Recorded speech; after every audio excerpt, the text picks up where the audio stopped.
Hello dears, നമസ്കാരം. അപ്പോൾ അടുത്ത വർഷം കമ്പനി ബോർഡ് LGS എക്സാം ഉണ്ടായിരിക്കും.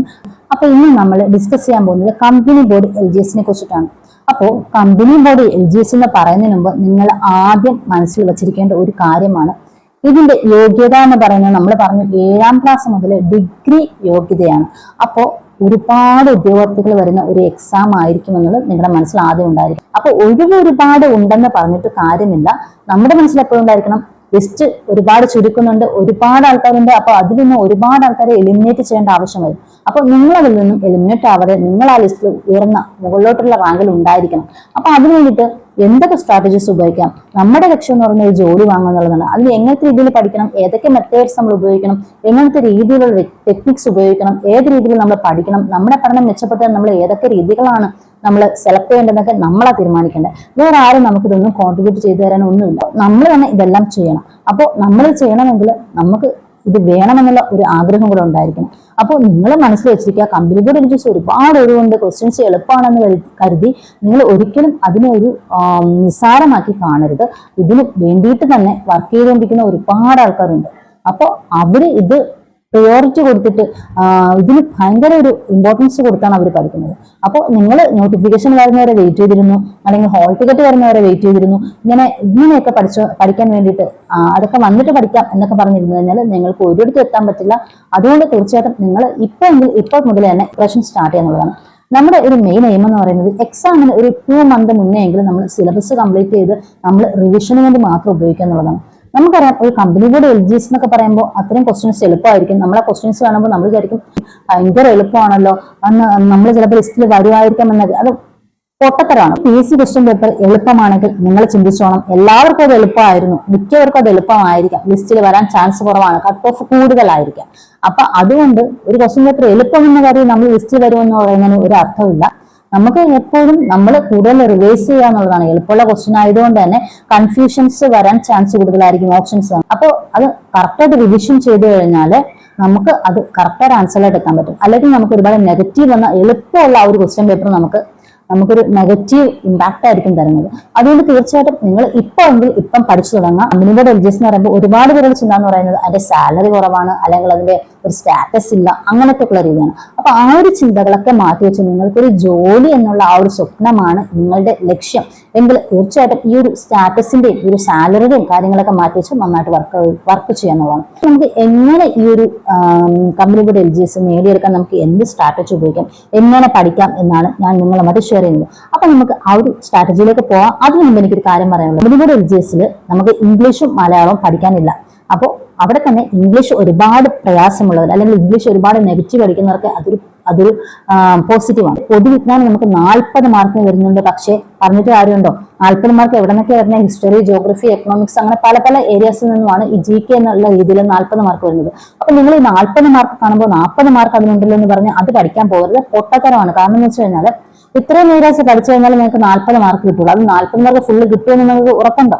ഒരിക്കലും ഇല്ല. അതുകൊണ്ട് തന്നെ നിങ്ങൾ ചെയ്യേണ്ടത് മാർക്ക് കൂടുതലുള്ളത് പഠിക്കണം, പക്ഷെ പഠിക്കാനുള്ള ഏരിയാസ് കുറവായിരിക്കണം. പഠിക്കാനുള്ള സംഭവങ്ങൾ, പഠിക്കാനുള്ള എന്തൊക്കെ കാര്യങ്ങൾ, അല്ലെങ്കിൽ പഠിക്കാനുള്ള ഫാക്ട്സ് കുറവായിരിക്കണം, എന്നാൽ മാർക്ക് കൂടുതലായിരിക്കണം. അങ്ങനെ നോക്കി നമുക്ക് മാത്സ് 20 മാർക്കുണ്ട്, നമുക്ക് വളരെ ലളിതമാണ്, നമുക്ക് പഠിച്ചാൽ കിട്ടും. അപ്പൊ അങ്ങനെ ഒരു രീതിയിൽ മാത്സ് നിങ്ങൾക്ക് ആദ്യമേ പ്രയോറിറ്റി ആയിട്ട് നിങ്ങൾക്ക് മുന്നിൽ വെക്കാൻ കഴിയുന്നതാണ്. അതുപോലെ ആനുകാലികം നിങ്ങൾ ഡെയിലി ന്യൂസ് കേട്ടും വായിച്ചുമൊക്കെ പോവാം. അത് സയൻസ് നമുക്കറിയാം 10 വരെയുള്ള ക്ലാസ്സുകളിൽ നമുക്ക് സയൻസിന്റെ എല്ലാവർക്കും ഒരുപോലെ എല്ലാവരും പഠിക്കുന്നതാണ്. എന്നാൽ പോലും ഒരു സയൻസ് മെയിൻ എടുത്ത് പഠിച്ച ഒരു ഉദ്യോഗാർത്ഥികൾക്ക് കുറച്ചുകൂടി എളുപ്പമായിരിക്കും സയൻസ് ക്വസ്റ്റ്യൻസ് ഒക്കെ അറ്റൻഡ് ചെയ്യാം. എന്നാൽ ഹ്യൂമാനിറ്റീസ് അതുപോലുള്ള ബാക്ക്ഗ്രൗണ്ടിലാണെങ്കിൽ തീർച്ചയായിട്ടും സയൻസ് ചില വേർഡ്സ് ഒക്കെ അവർക്ക് കൺഫ്യൂഷൻസ് ഉണ്ടാവാൻ ചാൻസ് ഉണ്ട്. അപ്പോൾ ചില വേർഡ്സ് ഒക്കെ നമ്മൾ കാണാതെ പഠിക്കേണ്ടി വരും, സയൻസ് കുറച്ച് കാണാതെ പഠിക്കേണ്ടി വരും. അങ്ങനെ വരുമ്പോൾ നിങ്ങൾ സയൻസ് ആദ്യം പഠിക്കാം, അതിനുശേഷം മാത്രമേ നിങ്ങൾ GK പോകാൻ പാടുള്ളൂ. നിങ്ങൾ ഈ ഒരു രീതി തീർച്ചയായിട്ടും ഇങ്ങനത്തെ രീതിയിൽ മാത്രമേ നിങ്ങൾ പോകാൻ പാടുള്ളൂ. അപ്പൊ നമുക്ക് ആ ഒരു സ്ട്രാറ്റജിയിലേക്ക് പോവാം. നിങ്ങളൊരു PSC ബിഗിനർ ആണ്, നിങ്ങൾക്ക് എങ്ങനെ പഠിക്കണം, എവിടെ നിന്ന് പഠിക്കണം എന്നൊരു ഐഡിയയും ഇല്ലെങ്കിൽ തീർച്ചയായിട്ടും ഞാൻ തൊട്ട് മുമ്പ് അപ്ലോഡ് ചെയ്ത വീഡിയോ നിങ്ങൾ തീർച്ചയായിട്ടും കാണണം. അതിനെക്കുറിച്ചുള്ള എല്ലാ ഡീറ്റെയിൽസും ഞാൻ പറഞ്ഞിട്ടുണ്ട്. അപ്പോൾ ഇനി ഈ വീഡിയോസിൽ നിങ്ങൾ അങ്ങനെയുള്ള കമൻറ്റുകൾ ഇടാതിരിക്കുക, ആ വീഡിയോസ് കാണുക. അപ്പോൾ നമ്മുടെ കമ്പനി ബോഡി LGS നമ്മൾ ആദ്യം എങ്ങനെയാണ് പ്രിപ്പയർ ചെയ്യേണ്ടതെന്നാണ് പറയുന്നത്. ഇംഗ്ലീഷൊക്കെ ഭയങ്കര പാടായിട്ടുള്ളവർക്ക് അത് വളരെ ഒരു നല്ല കാര്യമാണ്. അവർക്ക് ഇംഗ്ലീഷ് പഠിക്കേണ്ട ആവശ്യമില്ല, അതുപോലെ മലയാളമില്ല. അപ്പോൾ നമുക്കിതിൽ നോൺ GK പോർഷനിൽ വരുന്ന ഏക ഒരു കാര്യം എന്ന് പറയുന്നത് ശരിക്കും ഈ മാത്സ് ആണ്. അപ്പോൾ മാത്സ് എളുപ്പമുള്ള മാത്സ് ആയിരിക്കും. നമ്മൾ LDC സിലബസ് അല്ലെങ്കിൽ ഡിഗ്രി ലെവൽ സിലബസിനെയൊക്കെ അപേക്ഷിച്ചിട്ട് കുറച്ചും കൂടി എളുപ്പമുള്ള രീതിയിലായിരിക്കും ക്വസ്റ്റ്യൻസ് വരുന്നത്. കുറച്ചും കൂടി എളുപ്പമുള്ള ടോപ്പിക്ക് മാത്രമേ ഉണ്ടാവുള്ളൂ. എന്നാൽ LDCയിലെ കുറച്ച് ടോപ്പിക്സ് ഇതിനകത്ത് വരുന്നുണ്ട്. LDC സിലബസിലുള്ള കുറച്ച് ടോപ്പിക്സ് വരുന്നതുണ്ട്. അപ്പോൾ നമ്മൾ LDC എക്സാമിനൊക്കെ പ്രിപ്പയർ ചെയ്തവരാണെങ്കിൽ തീർച്ചയായിട്ടും മാത്സൊക്കെ കുറച്ചുകൂടി എളുപ്പമായിരിക്കാം. അപ്പോൾ നിങ്ങൾ ആദ്യം ഈ മാത്സിനൊക്കെ കുറച്ച് ഇമ്പോർട്ടൻസ് കൊടുക്കുക എന്നുള്ളതാണ്. അപ്പോൾ നമുക്ക് ഒന്നാമത് പൊതുവിജ്ഞാനം GK എന്ന് പറയുന്ന ആ ഒരു ഏരിയയാണ് വരുന്നത്. അപ്പം അതിന് 40 മാർക്കാണ് വരുന്നത്. പക്ഷേ ഒരു കാര്യമുണ്ട്, 40 മാർക്ക് എന്ന് പറയുന്നത് ഹിസ്റ്ററിന്നും ജോഗ്രഫിന്നും എക്കണോമിക്സും അതുപോലെ കോൺസ്റ്റിറ്റ്യൂഷൻ അങ്ങനെയൊക്കെ എല്ലാ ഏരിയയിൽ നിന്നും ആയിരിക്കും ഈ 40 മാർക്കിന് നമുക്ക് ക്വസ്റ്റ്യൻസ് വരുന്നത്. അപ്പോൾ ഇതെല്ലാം കവർ ചെയ്താൽ മാത്രമേ 40 മാർക്ക് കിട്ടുള്ളൂ. അതല്ലാതെ ഈ 40 മാർക്ക് കണ്ടുകൊണ്ട് നിങ്ങൾ ഒരുപാട് മാർക്കുണ്ടെന്ന് കരുതി അത് പഠിക്കാനിരുന്നു കഴിഞ്ഞാൽ നിങ്ങളുടെ ടൈം പോകും. അതിലെല്ലാ മാർക്കും നിങ്ങൾക്ക് കിട്ടണമെന്നില്ല. അതുകൊണ്ട് നിങ്ങൾ ഇവിടെ സ്മാർട്ട് വർക്ക് മാത്രമാണ് നിങ്ങളിവിടെ ചെയ്യേണ്ടത്. അതുകൊണ്ട് തന്നെ നിങ്ങൾ ഈ GK പോർഷൻസിനെ അങ്ങ് ആദ്യം മാറ്റി വയ്ക്കുക എന്നുള്ളതാണ് എനിക്ക് നിങ്ങളോട് ആദ്യം പറയാനുള്ളത്. അത് കഴിഞ്ഞിട്ട് വരുന്നത് ആനുകാലികമാണ്. 20 മാർക്കിനുണ്ട്. അപ്പോൾ നമുക്കറിയാം ഇപ്പം റീസെൻ്റ്ലി വരുന്ന PSC എക്സാമിനെല്ലാം ആനുകാലികം നന്നായിട്ട് ചോദിക്കുന്നുണ്ട്. അപ്പോൾ നിങ്ങൾ ഡെയിലി കറണ്ട് അഫെയർ പഠിച്ച് പോകുക എന്നുള്ളതാണ്. അപ്പോൾ നിങ്ങൾ നേരത്തെ കറണ്ട് അഫെയർ പഠിക്കാനുള്ളതിൽ മിസ്സായിട്ടുള്ളതുണ്ടെങ്കിൽ അല്ലെങ്കിൽ നേരത്തെ കുറേ മാസങ്ങളുടെ നിങ്ങൾ പഠിക്കാനുണ്ടെങ്കിൽ പെൻഡിങ് ആണെങ്കിൽ അതിനെയൊക്കെ പഠിച്ച് തീർക്കുക. ഏകദേശം ഒരു വർഷത്തെയെങ്കിലും കറണ്ട് അഫെയർസ് പഠിക്കുക എന്നുള്ളതാണ് എക്സാമിന് തൊട്ട് മുമ്പ്. അപ്പോൾ അത് നിങ്ങൾ ഡെയിലി കറണ്ട് അഫെയർസ് അപ്ഡേറ്റ് ആയിട്ട് പോകുക എന്നുള്ളതാണ് അടുത്തൊരു കാര്യം. പിന്നെ അടുത്തത് വരുന്നതെന്ന് പറഞ്ഞു കഴിഞ്ഞാൽ സയൻസാണ്. സയൻസ് 10 മാർക്കിനുണ്ട്. അപ്പോൾ സയൻസിന് ഇമ്പോർട്ടൻസ് കൊടുക്കണം.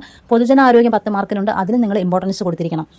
പിന്നെ വരുന്നത് മാത്സ് ആണ്. അപ്പം മാത്സിന് 20 മാർക്കാണ്. അപ്പോൾ അതിന് നിങ്ങൾ പ്രയോറിറ്റി കൊടുക്കണം. അപ്പം ഇത്രയും പറഞ്ഞതിൽ നിങ്ങൾ ആദ്യം ഏറ്റവും കൂടുതൽ ഇമ്പോർട്ടൻസ് കൊടുക്കേണ്ടത് മാത്സിനും ആനുകാലികത്തിനുമാണ്. അതിനുശേഷം നിങ്ങൾ സയൻസിനും പൊതുജനാരോഗ്യത്തിന് ഇമ്പോർട്ടൻസ് കൊടുക്കുക. അതിനുശേഷം മാത്രം നിങ്ങൾ GK പഠിക്കുക എന്നാണ് ഞാൻ നിങ്ങളോട് പറയുന്നത്. ഇനി എനിക്ക് നിങ്ങളോട് പറയാനുള്ളത്, നിങ്ങൾ ഒരു ടാർഗറ്റ് വെക്കുക. അതായത് നിങ്ങൾക്ക് എക്സാമിന് എന്തായാലും ഒരു 6-7 മാസം ഉണ്ടായിരിക്കാം. നോട്ടിഫിക്കേഷൻ വരുന്നത് കൂടി ഉൾപ്പെടുത്തിയാണ് പറയുന്നത്. നമ്മൾ പഠിക്കേണ്ട ടൈം ഒരു ലിമിറ്റ് വയ്ക്കുമ്പോൾ അത് മാക്സിമം നമ്മൾ കുറയ്ക്കുക എന്നുള്ളതാണ് നമ്മൾ ആദ്യം ചെയ്യേണ്ട സ്റ്റെപ്പ്. അപ്പോൾ നമ്മൾ ഇത് പഠിക്കുമ്പോൾ നമ്മളൊരു 4 മന്ത് ടാർഗറ്റ് വയ്ക്കുക. ഈ ഒരു 4 മാസം കൊണ്ട് നമ്മൾ ഈ സിലബസ് കംപ്ലീറ്റ് ചെയ്യണമെന്നുള്ള ആ ഒരു മൈൻഡ് നമ്മളിൽ ഉണ്ടായിരിക്കണം. കാരണം എക്സാമിന് ഒരു 2 മാസം മുന്നേ നമ്മൾ സിലബസ് കംപ്ലീറ്റ് ചെയ്യണമെന്നുള്ള ഒരു സ്ട്രാറ്റജിയാണ് നമ്മൾ ഉപയോഗിക്കേണ്ടത്. ശേഷം നമ്മൾ ആ 2 മാസം എക്സാമിന് തൊട്ട് മുമ്പുള്ള 2 മാസം നമ്മൾ റിവിഷന് വേണ്ടി മാത്രമേ ഉപയോഗിക്കാൻ പാടുള്ളൂ. പൊതുവേ LGS പോലുള്ള എക്സാംസിന് ക്വസ്റ്റ്യൻസ് എളുപ്പമായിരിക്കും. നമുക്ക് ഈ ഓപ്ഷൻസ് വെച്ചിട്ട് ഒരുപാട് ഡൗട്ട് വരും. നമുക്ക് അങ്ങോട്ടും ഇങ്ങോട്ടും മാറിപ്പോകാനൊക്കെ ഒരുപാട് ചാൻസ് ഉണ്ട്. അപ്പോൾ അത് റിവിഷൻ കുറഞ്ഞു കഴിഞ്ഞാൽ നമുക്ക് നന്നായിട്ട് നെഗറ്റീവ് വരാൻ ചാൻസ് ഉണ്ട്. അതുകൊണ്ട് റിവിഷനാണ് മോസ്റ്റ് ഇമ്പോർട്ടൻറ്റ്. അതുകൊണ്ട് നിങ്ങൾ റിവിഷന് നന്നായിട്ട് സമയം കൊടുക്കുക എന്നുള്ളതാണ് പറയാനുള്ളത്. നിങ്ങളിനി സയൻസിൻ്റെ കാര്യങ്ങളൊക്കെ പഠിക്കുമ്പോൾ സയൻസിൽ കെമിസ്ട്രി വരുന്നുണ്ട്, ബയോളജി വരുന്നുണ്ട്, അതുപോലെ ഫിസിക്സ് വരുന്നുണ്ട്. അപ്പോൾ സയൻസ് 10 മാർക്ക് എന്ന് പറയുന്നത് ഈ 3-ൽ നിന്നും കൂടെയാണ്. അപ്പോൾ അത് പഠിക്കാൻ കുറച്ച് ഏരിയാസ് ഉണ്ട്. അപ്പോൾ അതിന് കുറച്ച് ഇമ്പോർട്ടൻസ് കൊടുക്കുക. കാരണം അതൊക്കെ കൂടുതലും ഈ സയൻസിൽ വരുന്ന ക്വസ്റ്റ്യൻസൊക്കെ ചിലപ്പോൾ റാങ്ക് മേക്കിംഗ് ക്വസ്റ്റ്യൻസ് ആവാൻ ചാൻസ് ഉണ്ട്. കാരണം നമുക്ക് ഇംഗ്ലീഷൊന്നും ഇല്ലാത്തത് കൊണ്ട് തന്നെ നമ്മുടെ ഇവിടെ റാങ്ക് മേക്കിംഗ് ആയിട്ട് സയൻസിൽ നിന്നും ക്വസ്റ്റ്യൻസ് വരാൻ ചാൻസ് ഉണ്ട്. അപ്പോൾ അതിനെയൊക്കെ നമ്മൾ പഠിച്ചെടുക്കുക എന്നുള്ളത് ഇമ്പോർട്ടൻ്റ് ആയിട്ടുള്ള കാര്യമാണ്. അപ്പോൾ നമുക്ക് പൊതുവിജ്ഞാനം 40 മാർക്കിന്, ആനുകാലികം 20 മാർക്കിന്, സയൻസ് 10 മാർക്കിന്, പൊതുജന ആരോഗ്യം 10 മാർക്കിന്, അതുപോലെ തന്നെ മാത്സ് 20 മാർക്കിനുമാണ് നമ്മുടെ LGS കമ്പനി ബോർഡ് LGS സിലബസിലെ മാർക്ക് ഡിസ്ട്രിബ്യൂഷൻ വരുന്നത്. അപ്പോൾ നമ്മുടെ എയിം എന്ന് പറയുന്നത് 4 മന്ത് മാത്രം പഠിക്കുക. എക്സാമിന് 2 മാസം മുന്നേ നമ്മൾ റിവിഷൻ, നമുക്കറിയാം നോട്ടിഫിക്കേഷൻ വരാൻ പോകുന്നതേ ഉള്ളൂ. അപ്പോൾ അടുത്ത വർഷമായിരിക്കും എക്സാം. നമുക്ക് എത്ര മാസം കറക്റ്റ് കിട്ടും നമുക്കറിയില്ല. എന്നാൽ പോലും നമുക്കൊരു 7-8 മാസം നമുക്കിത് പഠിക്കാൻ കിട്ടും. എങ്കിൽ പോലും നമ്മൾ 4 മാസം കൊണ്ട് ഇതിനെ സിലബസ് കംപ്ലീറ്റ് ചെയ്യുക. ബാക്കി വരുന്ന ടൈം നമുക്കിനി 2 മന്ത് കൂടുതലുണ്ടെങ്കിൽ നമുക്കത് ബോണസാണ്. അപ്പോൾ അത്രയും കൂടുതൽ നമുക്ക് റിവിഷൻ ചെയ്യാൻ ടൈം കിട്ടുന്നു. അപ്പോൾ നിങ്ങൾ ആദ്യം മനസ്സിൽ വെച്ചിരിക്കേണ്ടത് 4 മാസം കൊണ്ട് നിങ്ങൾ ഈ സിലബസ് ഫുള്ള് കംപ്ലീറ്റ് ചെയ്യുക, നന്നായിട്ട് പഠിച്ച് കംപ്ലീറ്റ് ചെയ്യുക എന്നുള്ളതാണ് നിങ്ങൾ മനസ്സിലുണ്ടായിരിക്കേണ്ടത്. അപ്പോൾ നമ്മൾ ആദ്യത്തെ 2 മാസം, ഈ 4 മാസത്തിൽ ആദ്യത്തെ 2 മാസം നിങ്ങൾ മാത്സിന് വേണ്ടിയിട്ടാണ് ടൈം സ്പെൻഡ് ചെയ്യേണ്ടത്. കാരണം മാത്സിന് വേണ്ടിയിട്ട് നന്നായിട്ട് മാത്സ് വർക്കൗട്ട് ചെയ്യുക, നന്നായിട്ട് പഠിക്കുക. പ്രീവിയസ് ഇയർ ക്വസ്റ്റ്യൻസ് മാത്സ് ഒരു പോർഷൻ പഠിച്ചു കഴിഞ്ഞാൽ അത് ആ ഒരു ഏരിയയിൽ നിന്ന് വന്നിട്ടുള്ള പ്രീവിയസ് ഇയർ ക്വസ്റ്റ്യൻസ് ചെയ്ത് നോക്കുക. മാത്സിന് നമ്മൾ പച്ചവെള്ളം പോലെ പഠിച്ചെടുക്കുക എന്ന് പറയുന്ന ആ ഒരു രീതിയെ നിങ്ങൾ ഉപയോഗിക്കുകയുള്ളൂ. 2 മാസം നിങ്ങൾ മാത്സ് മാത്രം പഠിക്കുക. ഒപ്പം നിങ്ങൾ മാത്സ് മാത്രമെന്ന് പറയരുത്, ഒപ്പം കറണ്ട് അഫെയർസിലോ കൊണ്ടുപോകാം. അപ്പോൾ കറണ്ട് അഫെയർ ഡെയിലി ആയിട്ടുള്ളത് കൊണ്ടുപോകാൻ കൂടുതലും ശ്രദ്ധിക്കുക. കാരണം നമ്മൾ ഈ 2 മാസം റിവിഷൻ വരുന്ന സമയത്ത് വേണമെങ്കിൽ നിങ്ങൾക്ക് കറണ്ട് അഫെയർ ഡെയിലി കൊണ്ടുപോകാം. നിങ്ങൾക്ക് പെൻഡിങ് ആയിട്ടുള്ളത് വേണമെങ്കിൽ പഠിക്കാം. അപ്പോൾ എന്തായാലും മാത്സിൻ്റെ കൂടെ നിങ്ങൾ ഡെയിലി കറണ്ട് അഫെയർസ് കൊണ്ടുപോകുന്നത് വളരെ ഇമ്പോർട്ടൻ്റ് ആയിട്ടുള്ള കാര്യമാണ്. ഒപ്പം നിങ്ങൾക്ക് ടൈം ഉണ്ടെങ്കിൽ നിങ്ങൾ മിസ്സിങ് അല്ലെങ്കിൽ പെൻഡിങ് ആയിട്ടുള്ള കറണ്ട് അഫെയർസും കൂടെ നിങ്ങൾ പഠിച്ചു പോകും. പിന്നെ വരുന്ന 1 മാസം നിങ്ങൾ സയൻസിനും പബ്ലിക് ഹെൽത്തിനും കൊടുക്കുക. കാരണം 1 മാസം കൊണ്ട് നിങ്ങൾ സയൻസ് പബ്ലിക് ഹെൽത്ത് മാത്രം പഠിക്കുക. ഒപ്പം നിങ്ങളത് പഠിക്കുമ്പോൾ നിങ്ങൾ നേരത്തെ പഠിച്ച ഈ മാത്സും കറണ്ട് അഫെയറും വീണ്ടും അതിൻ്റെ കൂടെ ഡെയിലി മറന്നു പോകാതിരിക്കാൻ വേണ്ടിയിട്ട് നിങ്ങൾ റിവൈസ് ചെയ്തുകൊണ്ടേ ഇരിക്കുക. ലാസ്റ്റ് 1 മന്ത് നിങ്ങൾ ചെയ്യേണ്ടത് GK പഠിക്കുക എന്നുള്ളതാണ്. അപ്പോൾ GK പഠിക്കുമ്പോൾ 1 മാസം നിങ്ങൾക്ക് GK പഠിക്കുക. അതിൽ നിങ്ങൾ ഹിസ്റ്ററി ജോഗ്രഫി എല്ലാം വരും, അതെല്ലാം പഠിക്കുക. ശേഷം നിങ്ങൾക്ക് തീർച്ചയായിട്ടും നിങ്ങൾക്ക് വീണ്ടും അതിന് ടൈം കിട്ടുമെന്ന് ഉറപ്പാണ്. അപ്പോൾ ഈ 1 മാസം കൊണ്ടല്ല, പിന്നെയും എക്സ്ട്രാ 2 മാസം കാണാൻ ചാൻസ് ഉണ്ട്. നിങ്ങളിത് മനസ്സിൽ വെച്ചുകൊണ്ട് ഇനിയും സമയമുണ്ടല്ലോ എന്ന് കരുതി നിങ്ങൾ നീട്ടി വെക്കരുത്. അതാണ് നിങ്ങളുടെ ഒരു നെഗറ്റീവ് സൈഡ് എന്ന് പറയുന്നത്. അപ്പോൾ അതുകൊണ്ട് നിങ്ങൾ അങ്ങനെ ചെയ്യാൻ പാടില്ല. അപ്പോൾ ലാസ്റ്റ് 1 മന്ത് നിങ്ങൾ GK ഫുള്ള് പഠിക്കുക. അപ്പം ഇത് പഠിച്ചതിന് ശേഷം നിങ്ങൾ ചെയ്യേണ്ടത്, നിങ്ങൾക്കിപ്പോൾ ഏകദേശം എല്ലാ കാര്യങ്ങളും അറിയാം, നിങ്ങൾ ഏകദേശം സിലബസൊക്കെ കംപ്ലീറ്റ് ചെയ്തു. നിങ്ങളിനി ചെയ്യേണ്ടത് പ്രീവിയസ് ഇയർ ക്വസ്റ്റ്യൻസ്, അപ്പം 2024-25 previous year questions maximum workout ചെയ്യുക. അപ്പം ഒരു എയിം എന്ന് പറയുന്നത് ഒരു 100 ക്വസ്റ്റ്യൻ പേപ്പറെങ്കിലും നിങ്ങൾ വർക്കൗട്ട് ചെയ്ത് അതിൽ നിന്ന് അറിഞ്ഞൂടാത്ത കാര്യങ്ങളൊക്കെ ഏതൊക്കെയാണോ അതിനെ വീണ്ടും ഒന്നും കൂടി റിവൈസ് ചെയ്ത് അല്ലെങ്കിൽ നിങ്ങൾ നന്നായിട്ട് പഠിച്ച് നിങ്ങളത് മനസ്സിലാക്കി വെക്കുക എന്നുള്ളതാണ്. എപ്പോഴും ക്വസ്റ്റ്യൻ പേപ്പറിൽ വരുന്ന ക്വസ്റ്റ്യൻസ് ഏതൊക്കെയാണ് എപ്പോഴും റിപ്പീറ്റ് വരുന്നതെന്നൊക്കെ നിങ്ങൾക്ക് അറിയാൻ പറ്റും. കൂടാതെ നിങ്ങൾക്ക് ഏതൊക്കെ ഏരിയാസാണ് വീക്കായിട്ടുള്ളതെന്ന് അറിയാൻ പറ്റും. അപ്പോൾ അതൊക്കെ നിങ്ങൾ കൂടുതൽ റിവൈസ് ചെയ്യുന്നതിനുള്ള സമയം കിട്ടും. അപ്പോൾ ഈ ഒരു സ്ട്രാറ്റജി വേണം നിങ്ങൾ ഉപയോഗിക്കാൻ വേണ്ടിയിട്ട്. അപ്പം നിങ്ങളുടെ എയിം എന്ന് പറയുന്നത് ഈ 4 മാസം കൊണ്ട് ഈ സിലബസ് കംപ്ലീറ്റ് ചെയ്തതിന് ശേഷം നിങ്ങൾ ഇത്രയും ക്വസ്റ്റ്യൻ പേപ്പർ വർക്കൗട്ട് ചെയ്ത് നിങ്ങൾക്ക് അറിഞ്ഞൂടാത്ത ഏരിയാസ്, വീക്ക് ഏരിയാസിനെ നിങ്ങൾ സ്ട്രോങ് ആക്കി എടുക്കുക എന്നുള്ളതാണ്. കൂടാതെ കൂടുതൽ മോക്ക് ടെസ്റ്റ് ചെയ്യുമ്പോൾ നിങ്ങൾക്ക് സമയം കൂടുതൽ ക്രമീകരിക്കാനും ഒക്കെ പറ്റും. ഇത്ര ടൈമിനുള്ളിൽ നിങ്ങൾക്ക് എഴുതി തീർക്കാനുള്ള ആ ഒരു എബിലിറ്റിയൊക്കെ നിങ്ങൾക്ക് കിട്ടും. അപ്പോൾ അതുകൊണ്ട് നിങ്ങൾക്ക് ആ ഒരു പേടിയും ഭയമൊക്കെ മാറും. അപ്പോൾ ഈ ഒരു സ്ട്രാറ്റജി നിങ്ങൾ തീർച്ചയായിട്ടും നിങ്ങൾ ഒരു 4 മാസം നിങ്ങൾ ഇതൊന്ന് കണ്ടിന്യൂസ് ആയിട്ട് ചെയ്ത് നോക്കിക്കഴിഞ്ഞാൽ തന്നെ തീർച്ചയായിട്ടും നിങ്ങൾക്ക് നല്ല റാങ്കിൽ എത്താൻ കഴിയുമെന്നുള്ളത് ഉറപ്പാണ്. അപ്പോൾ നിങ്ങളതൊന്ന് ട്രൈ ചെയ്ത് നോക്കൂ. അപ്പോൾ നമ്മളിതിൻ്റെ ബാക്കി ടൈം ടേബിളായിട്ട് നമ്മൾ ബാക്കി ഇതെങ്ങനെ പഠിക്കണം ഇതിൻ്റെ ടൈം ടേബിൾ ആയിട്ടുള്ള കാര്യങ്ങൾ ഇനി നമ്മൾ അടുത്ത വീഡിയോയിൽ അപ്ലോഡ് ചെയ്യുന്നതായിരിക്കും. അപ്പോൾ ഈ ഒരു കമ്പനി ബോർഡ് LGS എന്ന് പറയുന്ന ഈ ഒരു അവസരം നിങ്ങൾ ഒരിക്കലും മിസ്സാക്കരുത്. അപ്പോൾ thank you so much for watching.